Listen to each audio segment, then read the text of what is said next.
next class of Kathopanishad.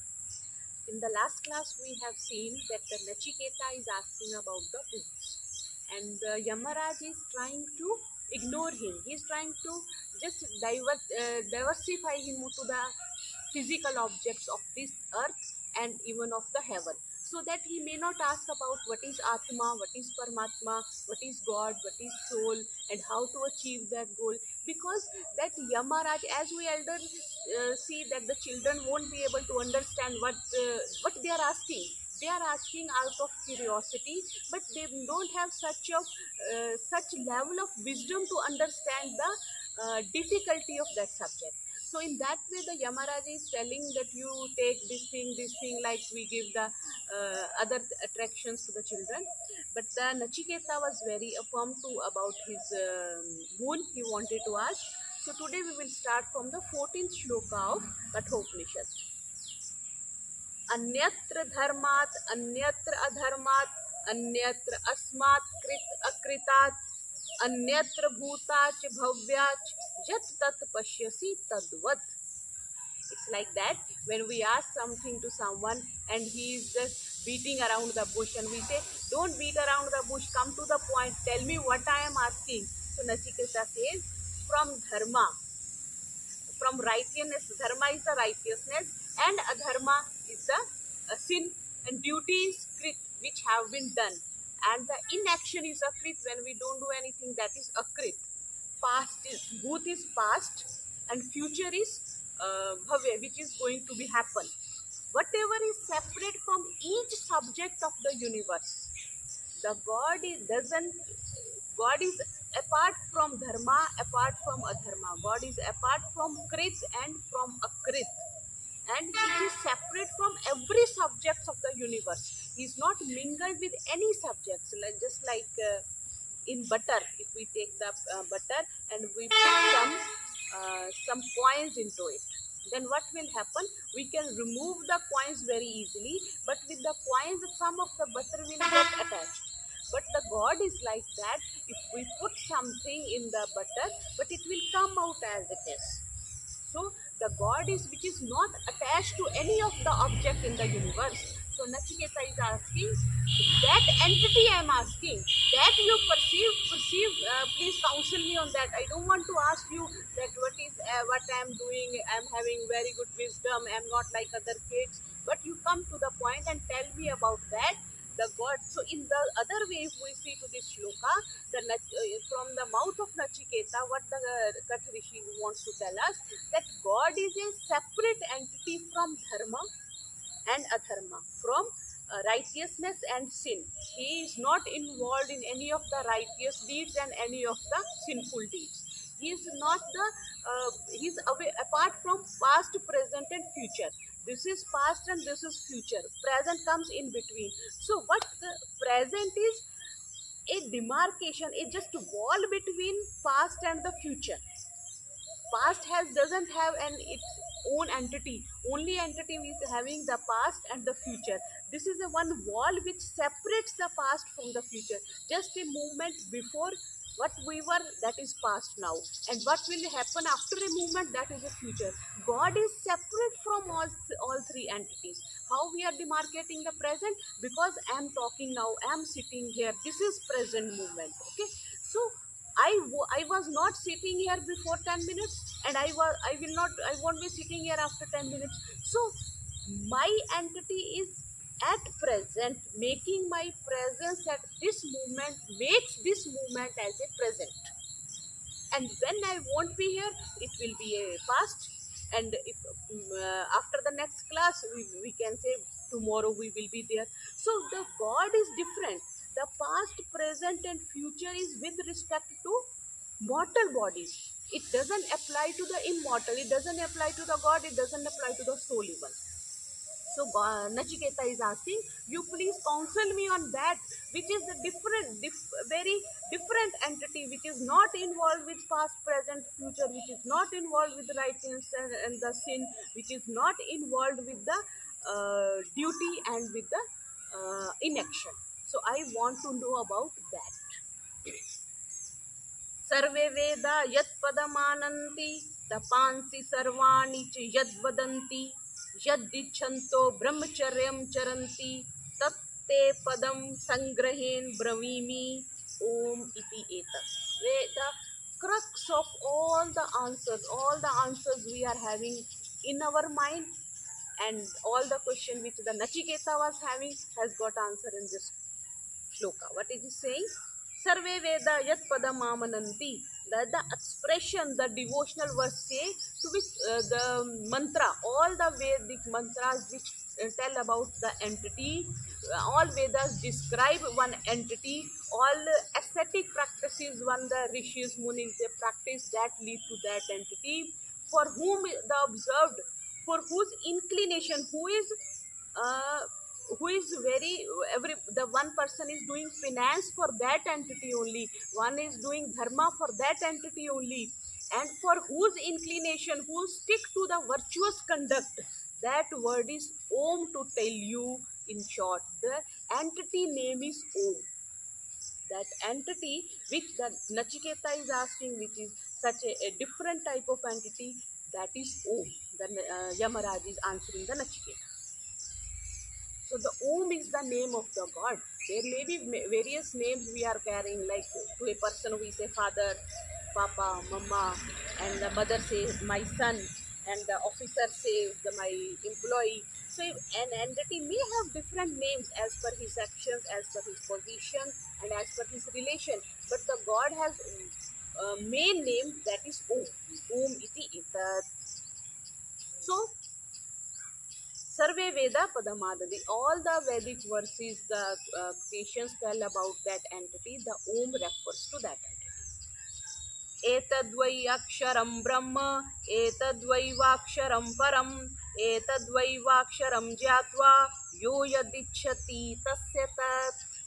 This Om is an expression, but this precisely is Brahma, which you are asking. This is above all. And one desires understanding, his all desires get fulfilled when this imperishable Om is known to him. When we know this, just like we know the CEO of some company, then what will happen? All the assets, all the services which his company is providing, we can easily avail. So none of our desire is left. Whether we want any service, or whether we want any asset from his company, we can easily get. Same way, the God is the entity who is above all, who is the owner of all this universe. So when a person is known to that entity Om, which is named as Om, his all desires and wishes are fulfilled. एतद् आलम्बनं श्रेष्ठम् एतत् आलम्बनं परम् एतत् आलम्बनं ज्ञात्वा ब्रह्मलोके महीयते. How beautifully Swami is explaining. This is the best support, and this is the ultimate support which each and every human being wants.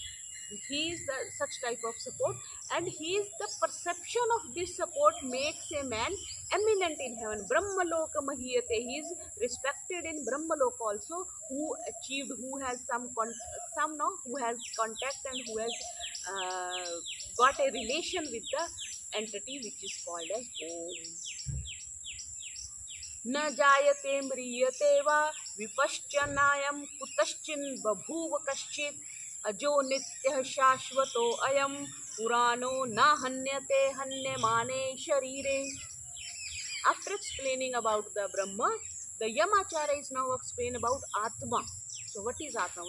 One is Paramatma, one is Atma, and then is the nature. Nature is not the exact word for Prakriti, but in the we can say the nature. So after explaining this, now the Yamacharya is telling about the Atma. So Atma, he said, this eminent conscious Jiva, which Atma, the Jivatma, which is in the body, soul is neither born and nor perishes. It's an immortal, neither born. If it is born, it will become mortal. So soul is neither born nor it perishes. There is no cause of its birth, and was it ever before. If something is born out of something, like a pot is made out of a soil, then before getting we get the pot from the soil, there was no pot. and after 1 year, 2 year, the pot will break down, then we will get the soil. So this cycle is there. How the pot came from the soil? With the help of some reason, some pot maker made it, the water is there, and some instrument has been used to make the pot from the soil.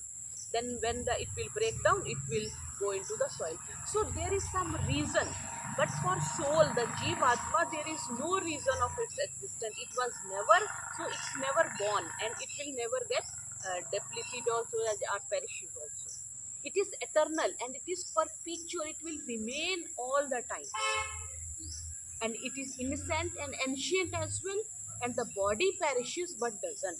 The same like the in Srimad Bhagavad Gita, Shri Krishna says, the nanam chindanti shastrani nanam dahati pavaka. The soul is such type of entity, no one can cut it, neither the fire can do any harm to the soul, neither the water.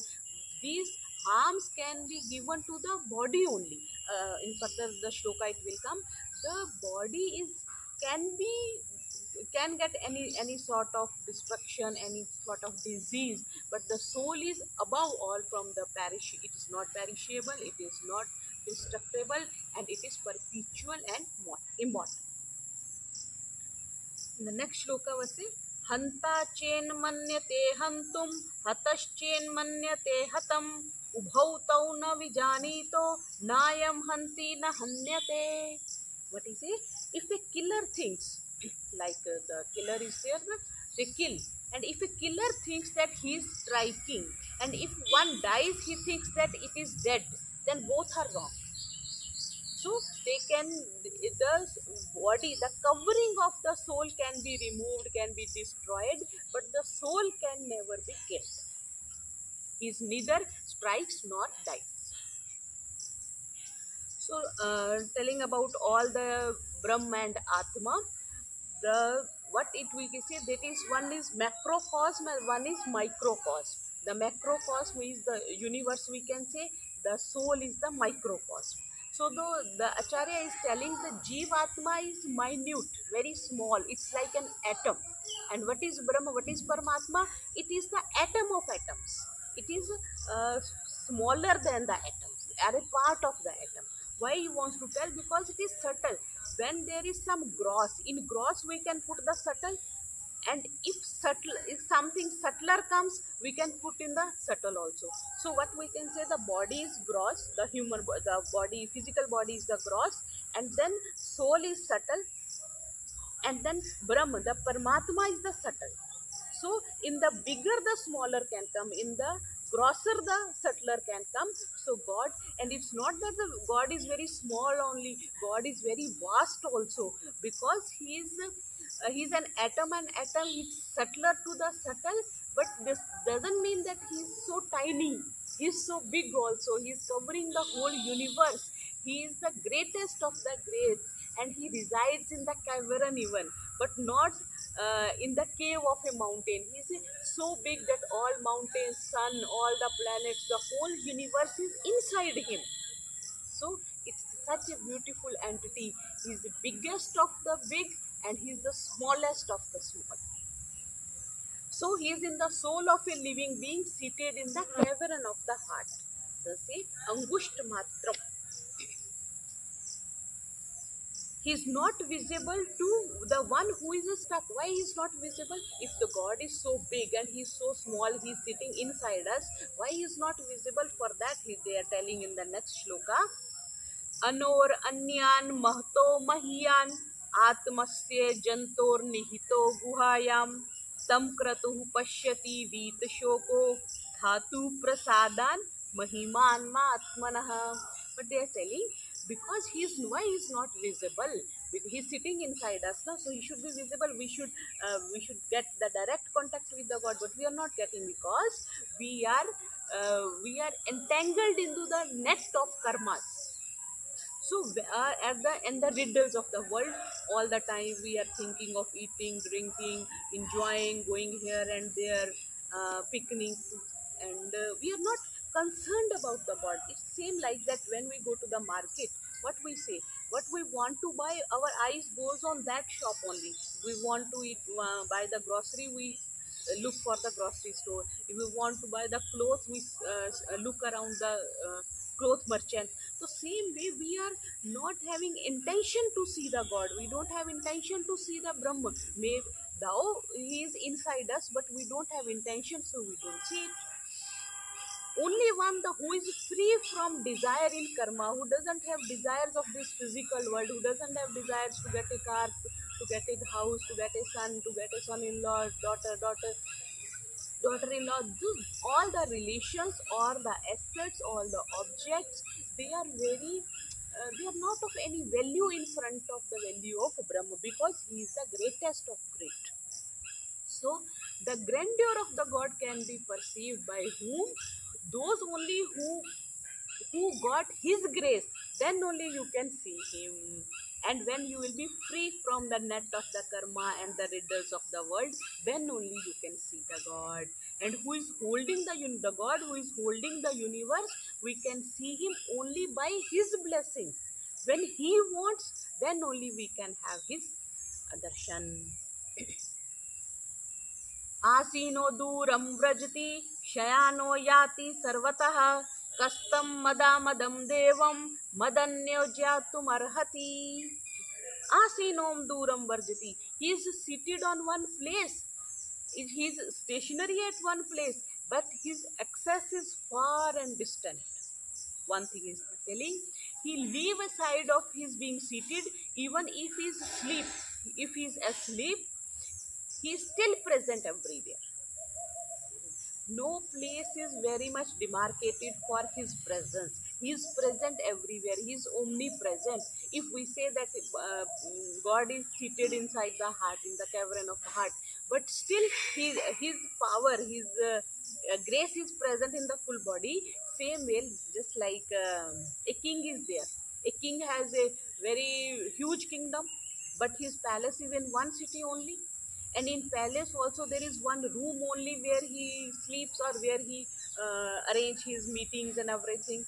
So thou is the whole universe is his kingdom. He is present everywhere, his control is everywhere, but he is seated in the cavern of our heart. So being carefree, yet he is devoid of it. And who else can perceive that divinity? God except myself.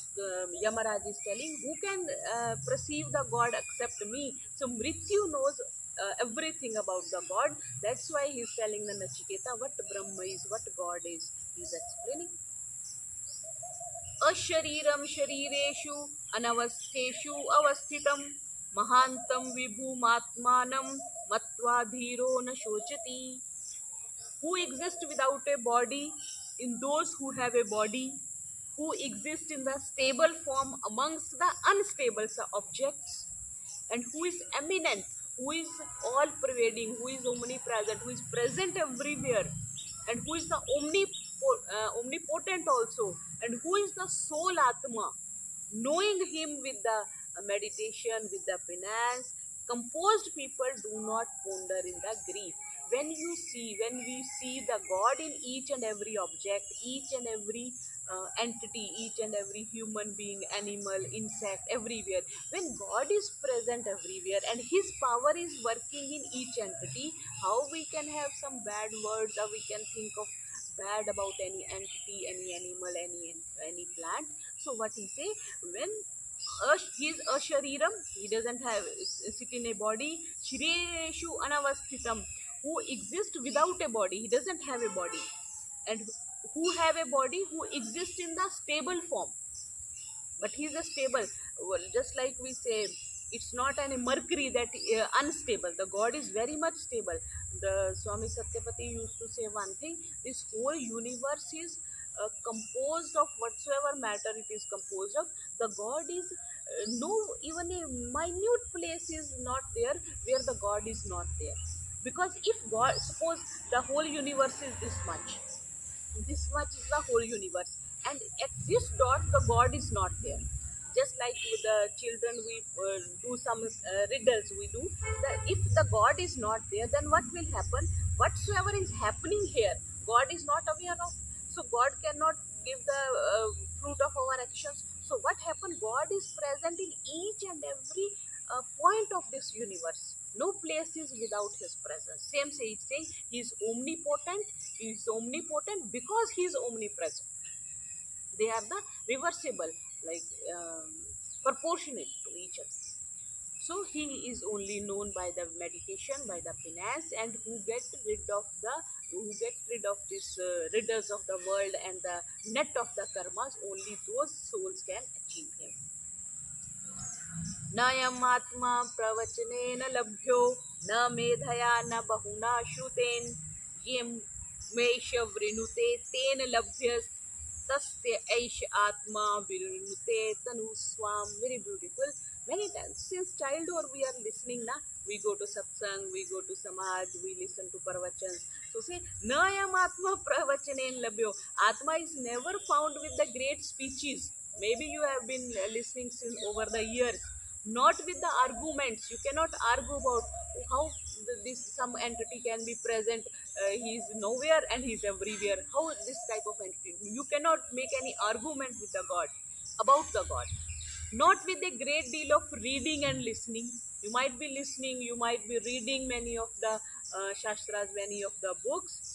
Whomsoever it selects, whomsoever the God selects, he only attains it. The Atma, the God, unfolds itself, its nature, its identity before him who is chosen by him.